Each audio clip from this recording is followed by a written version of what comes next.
Good morning, everybody. My name is Sue Staunton, and I'm Joint Managing Partner of James Cooper Creston. And I'm delighted to introduce this next session in our online conference today on maximising your potential. Many businesses, as they start to develop, look to expand in different ways, whether that's through acquisition of other businesses or through development overseas. And really pleased to say that I've got two of my partners here today, Sharon Bedford and Stuart Williams, who are well versed in these sorts of issues for growing businesses. Sharon is a business tax partner and Stuart is corporate finance partner. And between them, hopefully we'll be able to answer many of those questions that you may have in relation to expansion of a business. If we're not answering those questions as we go through them, please do post up your questions on the chat function, and we'll see if we can answer those during our session. So, Sharon, turning to you first of all. We live in an increasingly global economy, and many smaller businesses are now thinking about expanding overseas far earlier in their development than might have historically been the case. Are you seeing this in your client base at all? Yeah, absolutely, Sue. Good morning, everyone, by the way. Yeah, no, more and more I'm finding as you know, as time progresses that clients are looking to move overseas, often quite early in their development. Perhaps I can give you some examples of why they're doing this. Sometimes it's to explore overseas markets. You know, that they want to sell their goods or their services outside the UK. Initially, that might be done from the UK, but over time, that may then mean that they set up an overseas presence, you know, for instance, an office in another country. And probably a little bit of a trend just recently, some clients are setting up overseas just because of Brexit, and it makes the Brexit transition easier. It's not all about markets, though. Quite a few of my clients will come talk to me and they want to set up overseas because they want to tap into an overseas workforce, either because there is greater supply or particular skill base, or sometimes because of cheaper labour. So that's another sort of reason quite often where clients are talking to us about moving overseas. And then there's a few others as well, perhaps where there is an important supply of raw materials or other commodities that they want to access, or some other reasons. So for instance, we deal with a lot of biotech companies who need to do clinical trials in overseas countries, and sometimes that can involve sort of international issues for them. Absolutely. So obviously, you know, exploring countries outside the UK as a destination for your business for the first time can be fairly daunting, because commercial, financial and legal environments will probably be unfamiliar.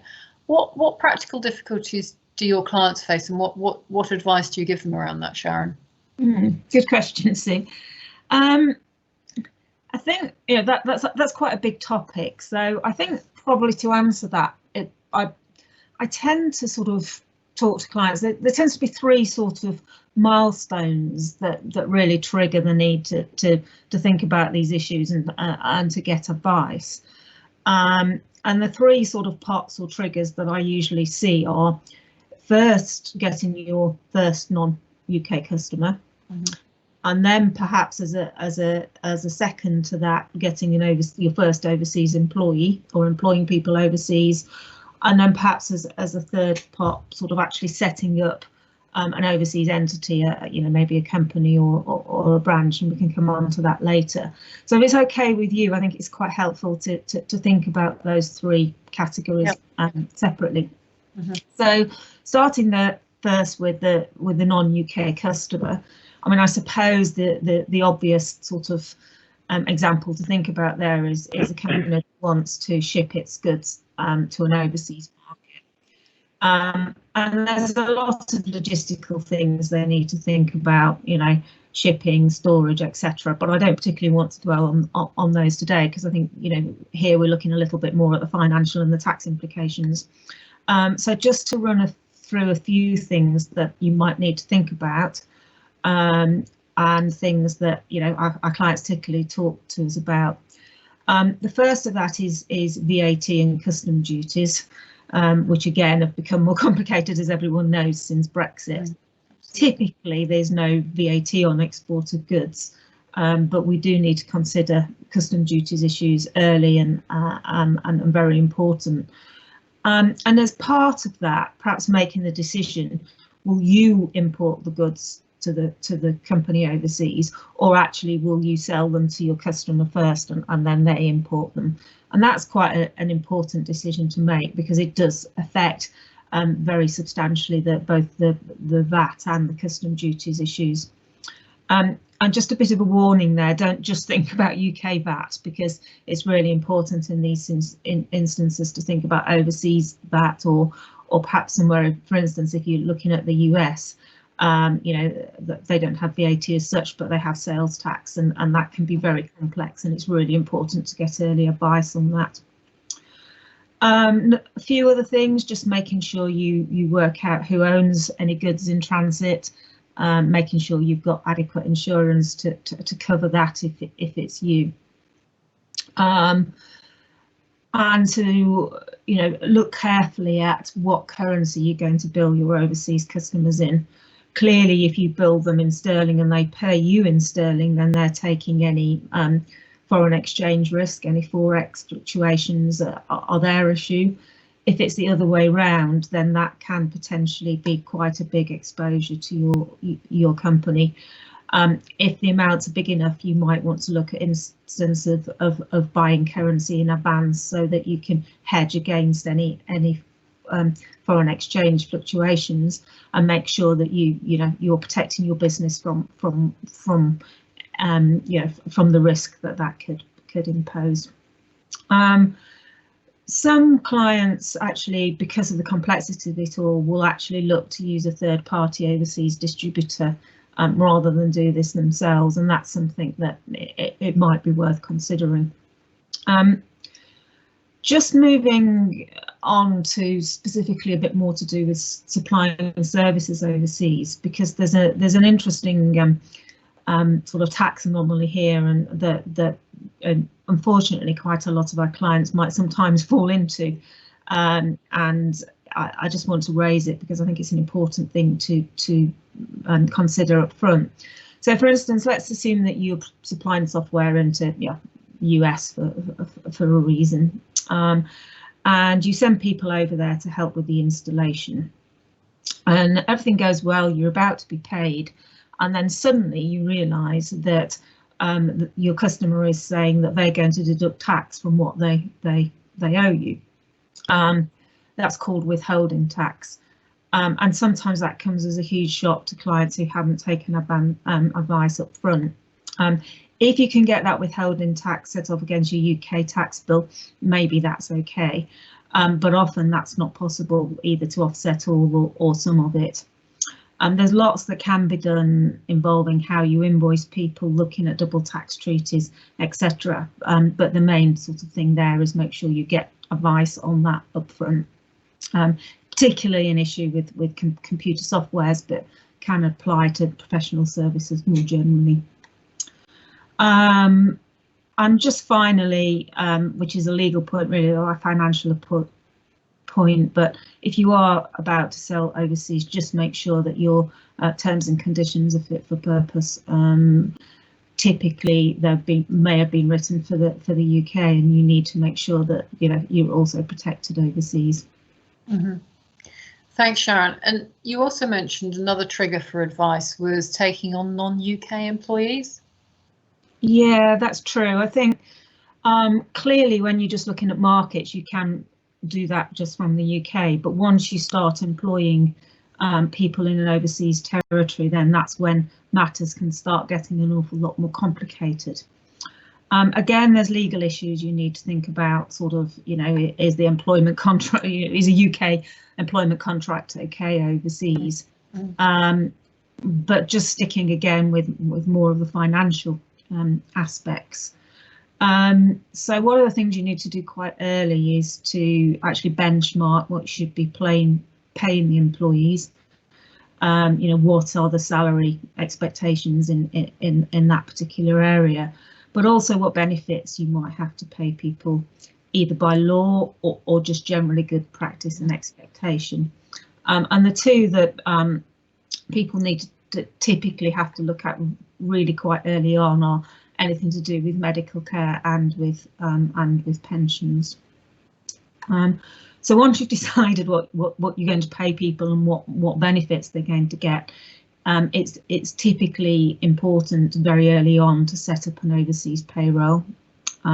So you can deduct overseas payroll taxes and account for any overseas social security.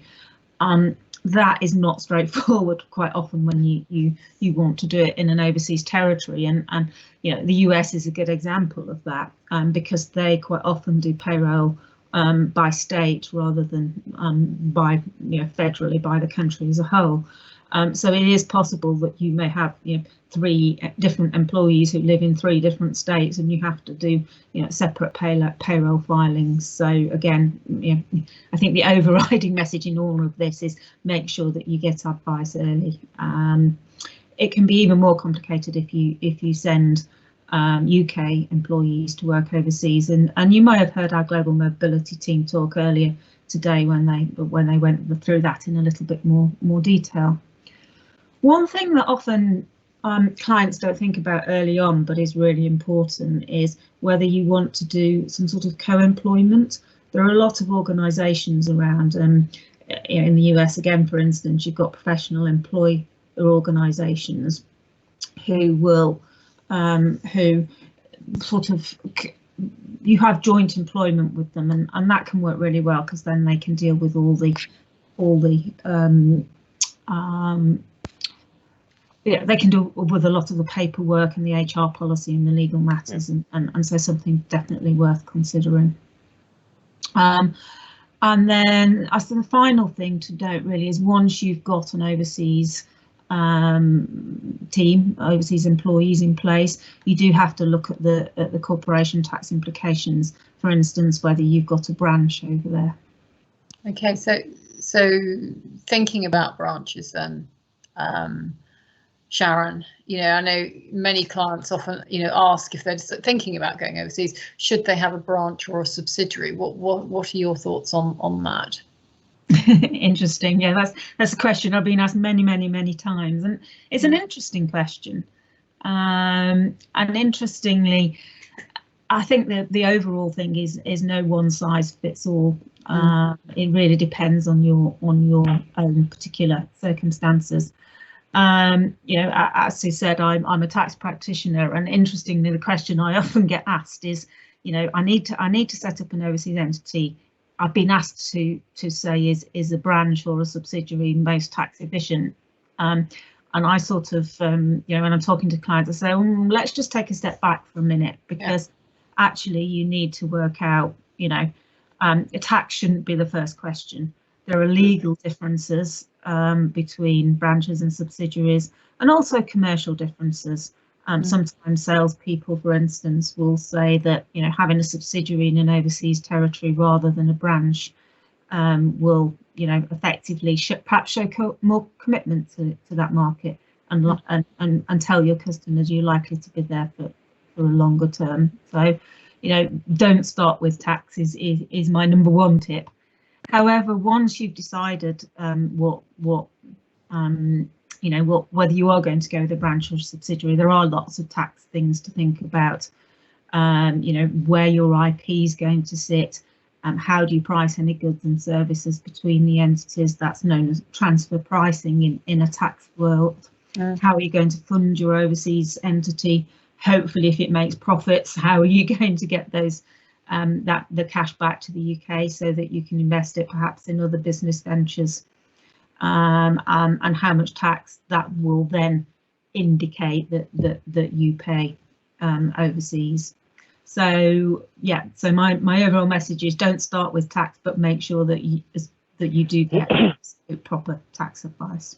And I think one of the things that you've often said, Sharon, is it's important for the business to look at its longer term objectives for the foreign entity or the foreign activity. Absolutely, yes. I mean, I think what's really important is that, well, the two things on that. One is, you know, don't plan for what you're going to do in the next 2 or 3 months, as you absolutely say. Plan for the longer term. Make sure that you know how much it's going to cost you and what's funded, but also that you equally that you don't end up with something so complex that it doesn't sit, you know, alongside the skills of the business. I have seen sometimes clients where they've got very, very complex overseas structures, which you know, takes so much time to manage and administer that you know it doesn't really sit well with their business, which is, you know, why hopefully doing this I've sort of included a few tips, like perhaps looking at co-employment and some other things that just might make things a little bit more straightforward. Yeah, because I mean, one of the problems, of course, is by making things too complex to begin with, if it doesn't work out, it's quite challenging then to dismantle it all. Yeah. And so what would you suggest, perhaps, you know, a client who isn't quite sure about their longer term strategy but wants to see if something would work? What's their best route into an overseas market initially? Interesting. I think if you can initially explore it without having any overseas employees, or taking on a or setting up an entity, that has to be the best way. So for instance, you know, one of the things we talked about is whether you looked for a third party distributor or a partner in an overseas territory that you can sort of have a business relationship with first, just to have a go and see how it goes. You know, talk to some of the people that, you know, it maybe you've got an overseas customer, talk to them about, you know, what their views are. I have had some clients who actually, overseas customers, have said, well, we've got a spare bit of an office, you can use it for a while. But yeah, there's usually lots of things. There's also quite a lot, often some practical help around from sort of quasi-government organisations in overseas territories who are absolutely set up to hold your hand and to make that first step overseas perhaps a little bit more straightforward and smoother than it otherwise would be if you try to do it on your own. That's an interesting thought. Is you know, people actually accessing the advice and support that is available, you know, in a wider context. Yeah, definitely. Okay. I mean, I think the other thing, you know, is that, you know, sometimes people, you know, if you've got a real business need to be overseas, then quite often what people do is they might actually, instead of sort of dipping the toe in the market, actually look to make an overseas acquisition from day one. Yeah, and I mean that's an interesting thought, and brings us neatly on to Stuart, who's going to look more at acquiring businesses, whether that's overseas or in the UK. So, Stuart, can you talk us through the different ways in which a business can expand? Yep, sure. Morning, everyone. I think, you know, in general terms, there's two ways. There's either organically or via acquisition. I think what Sharon's talked about in quite a bit of length there is the more organic side of expansion. So just sort of doing what we're doing, but going overseas to do it. And there's pros and cons to each type. You know, I think with the organic expansion, it's generally cheaper because you're not paying somebody a multiple of profits to expand. You know, on the downside to that, it can be quite slow because you're, you know, one new employee, another new employee, you're trying to win contracts as you go along. Whereas by sort of expanding by acquisition, you immediately buy yourself a business that's already running in a different country. That can also help with some of the issues Sharon was talking around, employment taxes, etc., because that structure will already be set up in the foreign country that you're moving to. So I guess there's two ways to do it. You either go quite slowly, it's a bit cheaper, gently by organic, or you can go much quicker, but it is much more expensive by acquisition. Yeah. So that's, I guess that's the two broad types. Yeah. And that would pertain whether that's, you know, in the UK or overseas, of course. Absolutely, yeah. So it's the same in the UK. You might have a branch in the south. You can either open up a branch in the north, as an example, or there might be a business that does exactly what you do already there, and you would go and make that acquisition. So it's the same, inside the UK or outside the UK. Yeah. And what about, you hear a lot of talk about people, whether to do vertical or horizontal acquisitions? Yeah, so I mean, I think for businesses that fit our client base, the majority of it will be horizontal. So vertical would be, I don't know, Apple buying a chip manufacturer that then goes into an Apple device, which then gets sold on to the end customers. The majority of what we see is actually horizontal expansion, i.e., I'm in the UK, I want to move to the US, or I'm, in the UK, providing a certain type of, let's say, healthcare, and there's a segment just next to it which is basically the same as what you're doing but a different type of care, and that would be horizontal. The vast majority of the kind of lower mid-market SME type businesses that the James Cooper Heartland would be doing horizontal type stuff. Yeah. Okay, and are you seeing, just topically at the moment, that there's, in terms of the overall market, are you seeing more horizontal type acquisitions at the moment in the market, or are you seeing a lot of vertical? Again, it does tend to be horizontal. So businesses that are very acquisitive tend to be sort of backed with private equity money. They go through a buy and build strategy, which is scaling up the business quite rapidly by buying a number of businesses that sit directly in the area that they already operate in. It's a lot easier because you're just doing what you're doing, but you're just doing more of it. To go from, use the Apple example, to go from mobile phones to then being a manufacturer of chips is much more of a leap and more difficult. It can be very beneficial if you can get it right, i.e., moving up or down through the supply chain. But I think the majority of what we see is that sort of horizontal type stuff, and the big benefit for those businesses that are making a lot of acquisitions is what we call in corporate finance terms arbitrage. So they'll be looking to buy a business at a multiple of 3 or 4 times its profits, and eventually we bought 10 of those businesses, but when we sell, we'll be selling at 8-9 times our profits. So there's on paper, and it is only on paper until you've sold your own business, but there is a sort of instant profit built in to that methodology. Yeah. Thank you. And so if companies are going to pursue an acquisition strategy, say a buy and build, as you've just talked about, how would they go about it, Stuart? So I guess there's several stages to it, and we can walk through them. So I guess the first is the kind of the search element of it. So basically sitting down with a blank piece of paper, thinking about what are the key characteristics in the business that you'd like to acquire. Now, clearly they can be, from anywhere from financial to sort of the product set that business sells.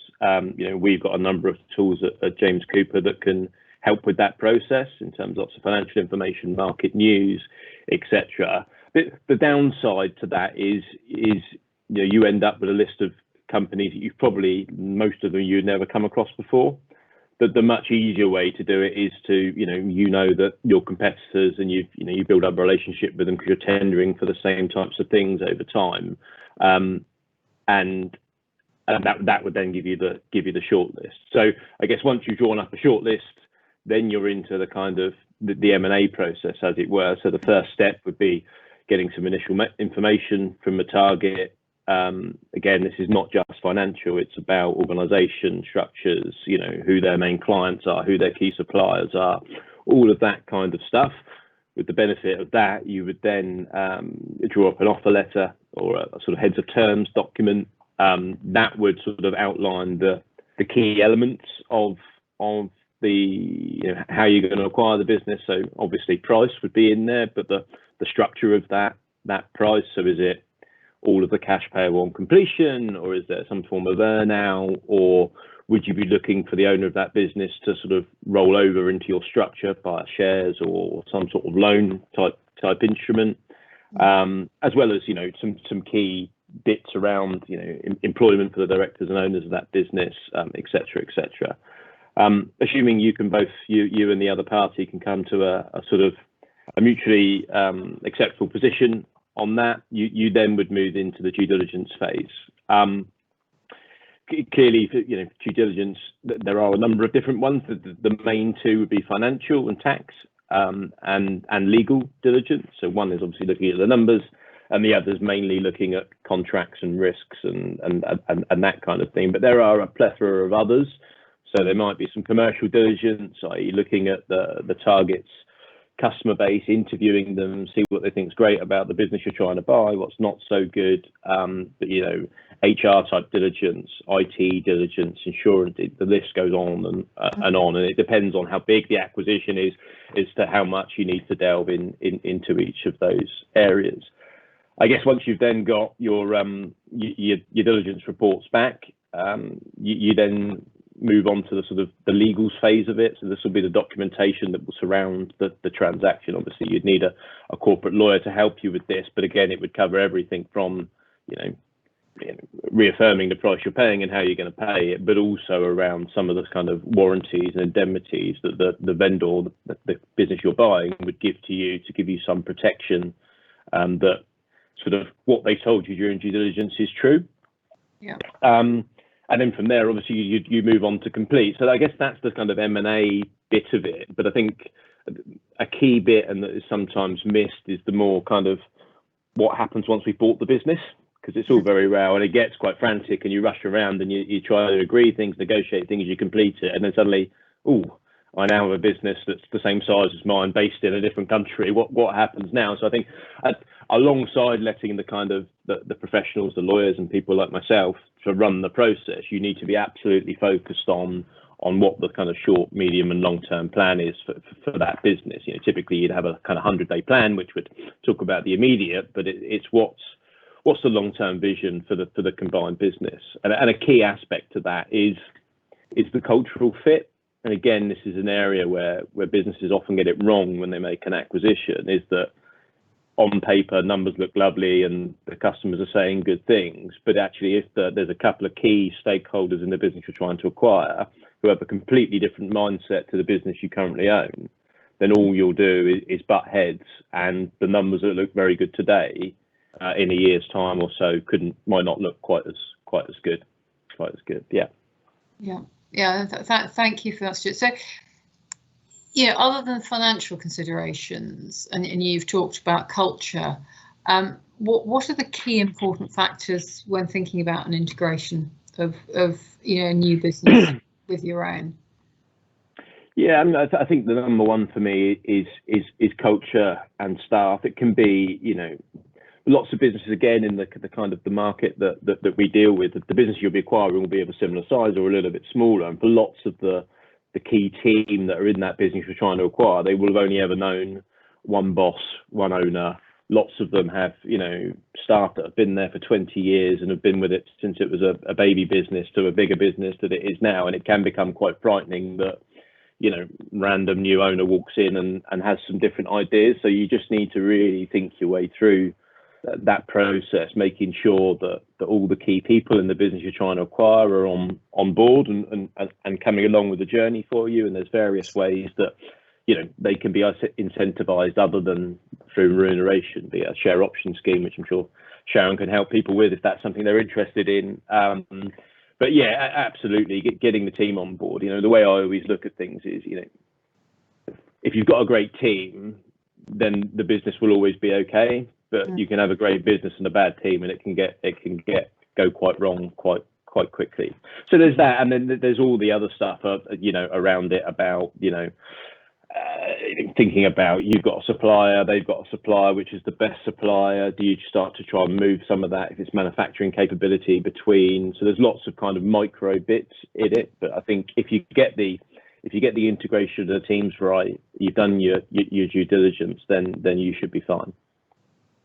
Thank you. That's very reassuring. So turning to both of you, I'm going to ask you a similar question. You know, we see a lot of acquisitions. We advise in terms of expansion for many businesses.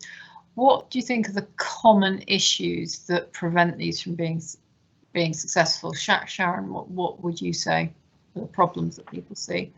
Interesting. Well, I'd echo what Stuart said about making sure the team see in common lines. I suppose the other thing is just not underestimating that it's,